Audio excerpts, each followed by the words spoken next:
deadlifts? Nah. Doing an exercise with dead in the title? Can't be healthy.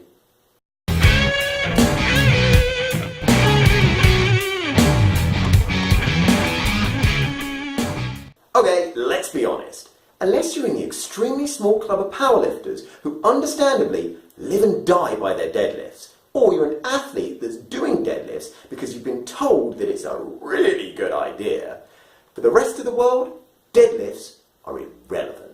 But worse than that, they think they're dangerous. A lot of bodybuilders see it as a one-way ticket express to back snapped, I'm on the floor, back snapped, I am so sore, back snapped, don't want no more back snaps, oh. And then there's the minutest minority of people in the world that don't compete, have no desire to compete, but have fallen for the idea that there is a greater significance attached to deadlifting a specific number for reps. They believe that their lives will quantitatively and meaningfully change if they can hit a, say, 500-pound deadlift. So how true is it? Will there be a Hulk-like transformation as they move from 315 to 500? And for the girls, do you get all that booty beauty if you get over the ton? How many people actually need deadlifts in their lives? Excuse me, do you think you need deadlifts? No, I've got enough to worry about with the kids. Boys, come and pick up your toys! Ow! That'll be the death of me. If your world comprises of little ones who are all about 1 to 2 foot off the floor, bending is going to be a big part of your day. When you had a kid, you sentenced yourself to 18 years at least of picking things up off the floor repetitively. And even longer if you're married. You tell me, you need deadlifts? Hi there, do you do deadlifts? Nah mate, not into all that gym stuff. Bit too much like hard work. Up on your end, up on your end. Now you may not be into all that gym stuff, but let's face it, DIY is your domain. And if there's something heavy and awkward to move, guess who's getting the call up? So knowing how to handle it without problems, so you can go back to enjoying watching sports and bicep curling your pint, could be helpful. Afternoon, sir. Do you think you need to deadlift? Oh no.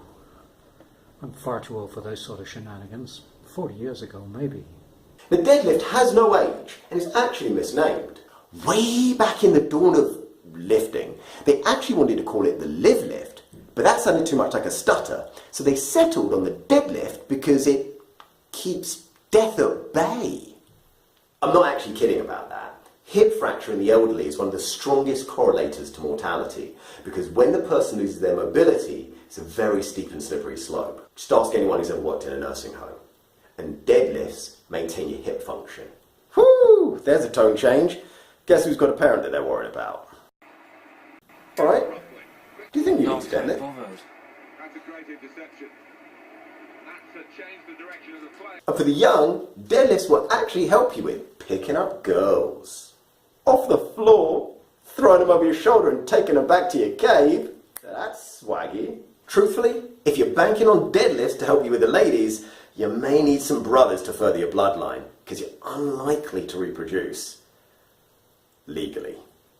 And let's be honest, if deadlifts help men date and continue the species, there'd be deadlift shops everywhere.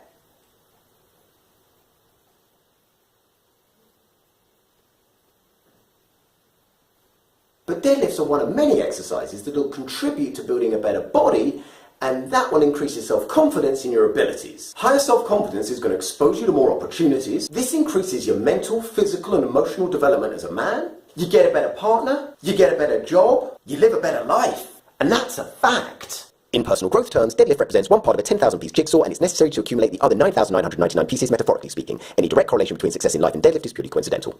Ironically, girls who deadlift illustrate this best. They increase the weight they can lift, self-confidence goes up because they're proud of what they can do, and self-perception changes for the better. And social stigma prevents the vast majority of them defining themselves by deadlift alone. And women tend not to fall into the trap of using as a self-confidence cow that they milk dry in search of ever greater amounts of self-worth. Never thought I'd be saying social stigma was a good thing. You see where I'm going with this? You picking up what I'm laying down? Mental doggy bag time. Bend is the movement pattern.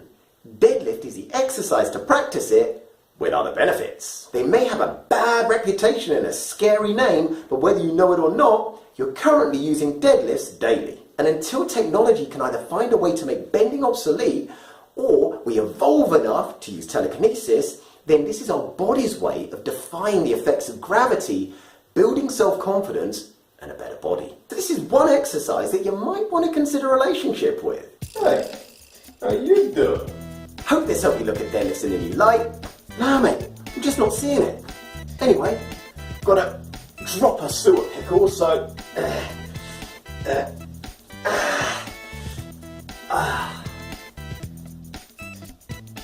There's more videos on deadlifts to come, but the next one's going to be the squat. But in the meantime, spin that finger around for me and hit the like button. And if you're picking up my vibe, then please subscribe. Woo!